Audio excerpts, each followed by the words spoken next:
وادي کیلاش کې د مسلم اینڈ کیلاش ډیفنس کونسل د بیرغ لاندې یو احتجاجي جلسه وشوه.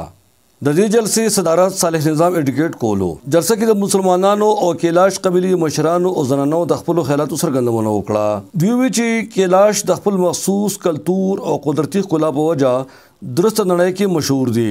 د دوی کتو د پاره هر کال په زرګونو ملکی او غیر ملکی سیلانیان دلته راځي. ولې د سیمې سړکونه دومره خراب دي چې سیلانیان په یو ځل راشي نو دوباره راتلونه ډډه کوي.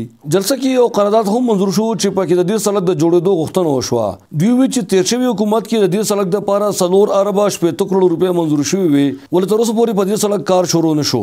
دوی وی چې د کیلاش سرحدونه د افغانستان د نورستان ولایت سره لګي او څو ځله هغلته نه ترخګرو دلته حمله کړې ده چې پکې د کیلاش د خلکو ځاني او مالی زیان هم شوی دی.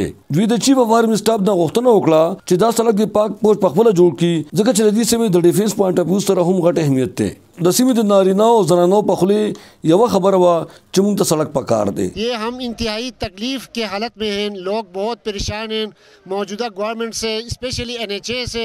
روڈ کوئی بھی انسانی معاشرے کا نہ بنیادی ترقی کا بنیادی زینہ ہوتا ہے.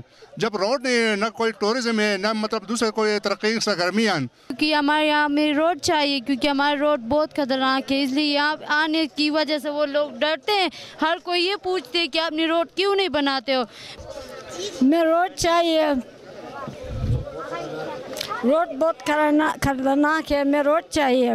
ہم گورنر کو پوائنٹ آف کرتے ہیں کہ ہمارے لیے روڈ بنائیں. ہمارا روڈ انتہائی خراب ہے، ہمارا روڈ بننا ہمارا حق ہے. روڈ خراب ہونے کی صورت میں مختلف قسم کے حادثات پیدا ہوتے ہیں. یہاں کے لوگوں نے اپنی مدد آپ کے تحت سڑک بنائے تھے جو گدوں اور خچروں کے لیے بنائے گئے تھے. وہ پاکستان بننے کا 75 سال بعد بھی وہ سڑک اب تک وہ قائم ہے.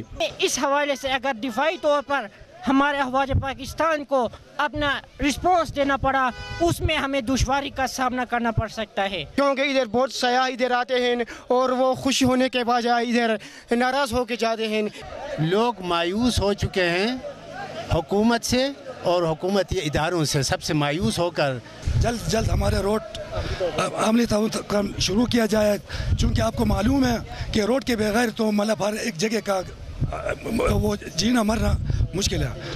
بدقسمتی سے یہاں روڈ کا اتنا برا مسئلہ ہے کہ ہم اس گاڑی کے روڈ میں چل نہیں سکتے ہیں. دې جلسه کې مشرانو دړکه ورکړه که چېرې په دې سړک کار شروع نه شو نو دې نه پس به دوی په پرتشدد احتجاج مجبوره شي. جلسه کې وزیر اعظم عمران خان باندې زورونه ورکړی شوه چې هغه د خپله